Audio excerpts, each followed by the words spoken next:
Yes, you do have a lease, but it was for 1 year and it expires at the end of February. After that, it automatically rolls into a month-to-month. Okay, can you speak up because it sounds like you're not even saying anything? I'll only be a minute. I'm on the phone with silence. What's that gurgling in the background? Do you have a fish tank? Because the lease says no pets. This is a review of the Star Trek The Next Generation episode where silence has lease. If you have not seen this episode and you don't want to know what happens in it, be warned. Spoilers beyond this point. This time, Captain Picard and his crew face their greatest challenge yet. How to fill an hour of television while surrounded by a whole lot of nothing. We get a cold open where Riker joins Worf for a workout on the holodeck, and by workout I mean fighting Skeletor! And another guy, I'm not sure who he's supposed to be, looks a little bit like Whiplash. I guess his tail fell off. That always happened to mine too. Anyway, Riker and Worf defeat Skeletor and Whiplash, but Worf is still so amped up that he wants to keep fighting, and he advances on Riker, and Riker has to holler at him to get him to calm down. Riker says, "So this is what you do for exercise?" And Worf says, "Not really. My usual calisthenics are a lot more intense than this, but those sessions are too personal to share." Riker's like, "I get it, I fuck holograms too." The Enterprise is charting an unexplored region of space, and Data has noticed something. Nothing. A patch of nothing, which, when they magnify it on the view screen, definitely looks like a patch of something. It looks more like something than the black space that surrounds it, but Data and Wesley both confirm that it's nothing, so nothing it is. Wesley also describes it as a hole in space. They launch some probes into it, but the probes disappear. They move in for a closer look, and suddenly the nothing completely envelops the ship. Sensor scans aren't helpful. Increasing magnification on the view screen just results in the exact same image. Picard orders Wesley to reverse course and take them out, but despite the engines operating properly and the sensors indicating that they are moving, the image on the screen still remains the same. And despite traveling an apparently great distance, they still aren't seeing stars. Inexplicably, this void surrounds them and goes on forever. Then another ship appears, a Romulan ship, and it fires on the Enterprise. Picard orders Worf to return fire, and the Romulan ship explodes after a single torpedo hit, giving us this randomly bloodthirsty reaction shot of Geordi witnessing the explosion of the Romulan ship and going, "Yeah." Then one of the Enterprise's sister ships, the USS Yamato, comes gliding over, only it's not supposed to be anywhere near this region of space. Also, there doesn't seem to be anyone aboard. Riker and Worf head down to the transporter room where the console is operated by the character who will eventually become Miles O'Brien, but who is currently Lieutenant Transporter Chief. Riker and Worf beam aboard the Yamato to find it deserted as expected. They wander down a corridor, step through a door onto what should be a turbolift, and suddenly find themselves on the bridge. Then they turn to walk back through the door they just came through, only to step onto another bridge, or the same bridge, maybe. Who knows? It's all too much for Worf, who gets into a fight with the turbolift doors, so Captain Picard's like, "Lieutenant Transporter Chief, beam them back." When Riker and Worf return to the bridge of the Enterprise, Wesley has suddenly disappeared and been replaced by this dude, Haskell. Must be Wesley's snack time, I guess. He's probably below decks, enjoying a nice plate of carrot sticks and a cup of apple juice. Holes in the void begin to open up, revealing stars beyond, but every time they set course, the stars disappear. This happens about 17 times before Picard finally says, "Okay, somebody's fucking with us. Let's just stop everything and wait." Counselor Troy and Dr. Pulaski agree with that strategy, Pulaski comparing their predicament to being rats in a maze. Then there's this guy on the screen. Everybody's like, "What the hell?" And he's like, "I'm Nagilum, I'm the face that runs this place." Picard's like, "Oh, cool, hey, can you show us the way out of your purple cloud house because we think it sucks?" Nagilum's like, "Nah." "Hey, Data, you're different than the others." "Pulaski, you're different too, what's up with that?" "Oh, you mean the fact that I'm all woman?" "Yeah, that's it. Women. I know all about women." "Oh, and there's this other weird thing you do. I can't really describe it, so I'll just show you." And he kills Haskell. Boy, did Wesley pick the right time to take a snack break or what? Picard gets pissed. He's like, "Hey, they're supposed to die on landing parties, not while they're still on the ship. Bad form, space face." Nagilum's like, "Whatever. Hey, I'm really interested in this death thing, and I want to study it, so I'm gonna kill Oh, I don't know, maybe like half of your crew in a bunch of different ways and watch what happens. Sound good? The senior staff has a meeting where they all agree that, in fact, it does not sound good. But what are they going to do? Picard declares, I will not stand by while a big blue space face slaughters half the crew. Data's like, I get it, but given how powerful we've seen that Nagilum is, there's no way you can prevent it. And Picard says, yes, there is. I can slaughter the entire crew. Come on, Riker, let's go blow up the ship. So Picard and Riker activate the self-destruct mechanism, set the timer for 20 minutes, then Picard goes to his cabin to relax and listen to some music, an exquisitely sad piano piece by Eric Satie, a French composer. Jean-Luc Picard, a patriot to the last. The doorbell rings, and it's Counselor Troi. A few seconds after she walks in, the doorbell rings again, and it's Data. They both sit down across from Picard, and Data says, hey, quick question before we die. What's death? Picard says, well, some people believe that after you die, you pass into an afterlife that is an eternal paradise, and other people believe that after you die, you cease to exist, so there are basically two options. Data says, what option do you prefer?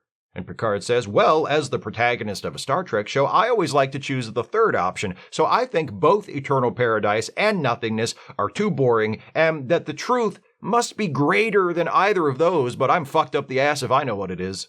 Troi and Data agree that it's wrong for Picard to blow up the ship. Troi says, I'd rather take my chances on being part of the half that Nagilum doesn't murder in some creatively gross way. Data says, it's wrong for you to force us all to die. Picard stands up and says, this is wrong. Since when are you two a couple of chicken shit crybabies about death? Computer, locate Commander Data. And the computer says, Commander Data is on the bridge. And is he a chicken shit crybaby? No. Didn't think so. Gotcha, Nagilum. And Troi and Data, or Nagilum's apparitions of Troi and Data, I guess, disappear.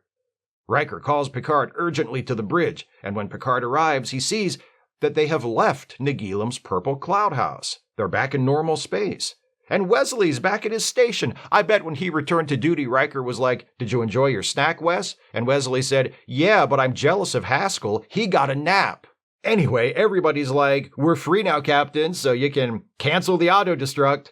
But Picard's not sure. He tells Wesley to set a random course and engage at warp speed. Everything indicates that they're back in space and no longer under Nagilum's control. Even Troi says that she no longer feels Nagilum's presence. At last, with less than 10 seconds to go, Picard calls for the computer to abort the auto-destruct. The computer asks Riker for confirmation, and Riker's like, yes, yes, yes, please, sweet Jesus Christ in heaven, I don't want to die. You disgusting chicken shit.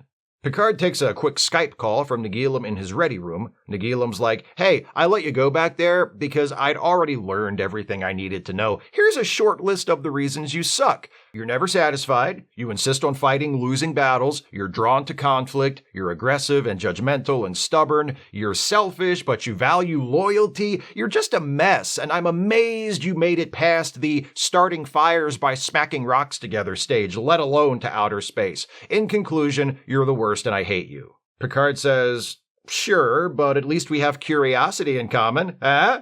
Returning to the bridge, Picard orders Wesley to put them back on their original course. Riker adds, and Wesley, steer clear of any holes you encounter. And yes, that is also romantic advice. At your age, you need to concentrate on school. The end. This is an episode I've always liked. It has its problems, for sure, which I'll get into in a minute, but for me, it's always been a useful marker for charting the creative growth of the series as it emerged from the mostly awful first season. TNG's second season has its low points too, several of them, but this episode, the second of season 2, is not one of them.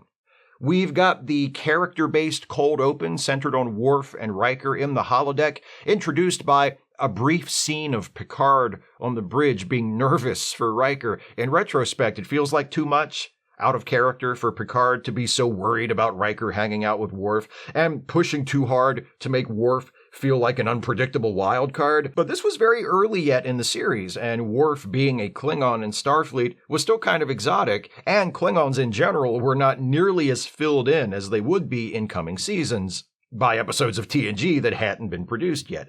Viewed in that context, the Worf-Riker cold open of this episode reads like the producers of TNG grasping at something, trying to figure out who these characters were and how they related to each other. I find it fascinating. I also really like that the thread which ties this extremely episodic episode together is curiosity, and the acknowledgement that curiosity has a dark side. It can reveal hidden truths and lead to wondrous discoveries, and it can land your ass in a world of trouble. It can be benign, as exhibited by the crew of the Enterprise, or sadistic, as exhibited by Nagilum.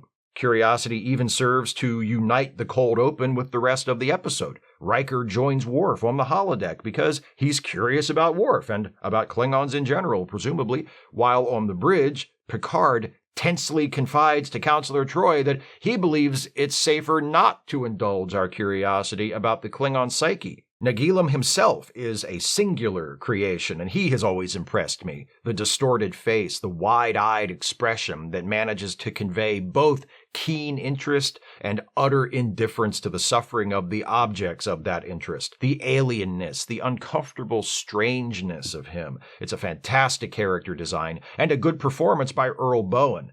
And it's classic Star Trek, a gigantic face in space. Weird, outlandish, and inexplicable. All of those positive elements and others I didn't mention can't disguise how clunky and awkward much of this episode is, however. The cold open, even though I really like it, and even though it connects itself to the rest of the episode through the theme of curiosity gone wrong, and by setting expectations that pay off later during Worf and Riker's visit to the Yamato, still feels like it was welded on to the rest of the episode after the fact. There's a ham-fisted character beat between Pulaski and Data on the bridge, where she reminds us all that she's not so sure about this robots are people too thing that feels tacked on. Nagilum doesn't appear until 2/3 into the episode, and within minutes of his arrival, Picard has decided to blow up the ship. After proceeding at a fairly even pace, the episode suddenly feels rushed, and not in a way that inspires closer attention and excitement. The plot proceeds in clear stages. They discover the void. They get lost in the void. They try to get out of the void. The Romulan ship shows up and blows up. The Yamato shows up, and Riker and Worf explore it for a bit. Then Nagilum shows up and kills Haskell, who has conveniently and inexplicably replaced Wesley, and Picard says, "Fuck this, I'm pressing the big red button," and Nagilum lets them go.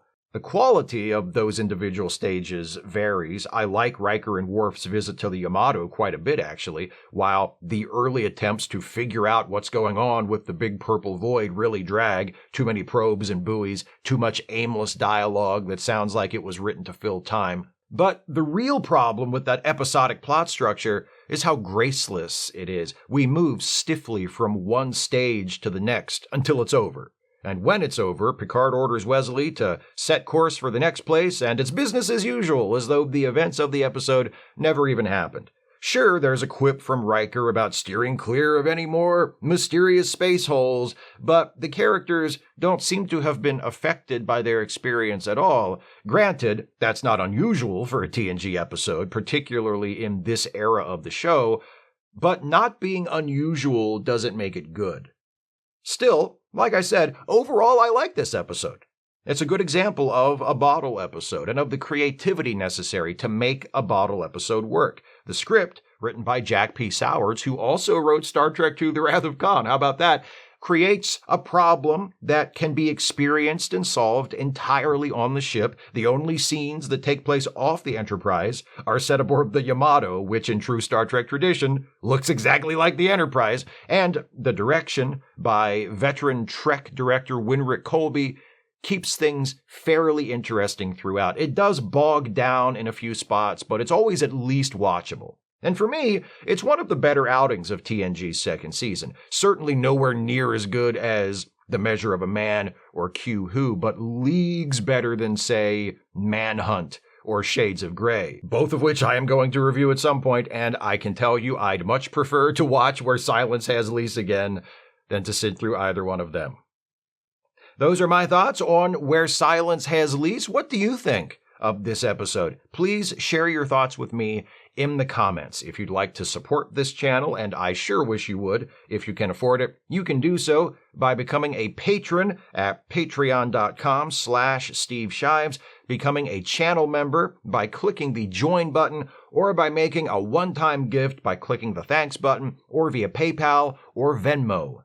Links are in the description. Please join me next week for a review of another bottle episode. We'll stick with TNG just a while longer before moving on to another show in the franchise. Next up, from TNG's 4th season, Remember Me. See you then. Thanks for watching, and take care, everybody.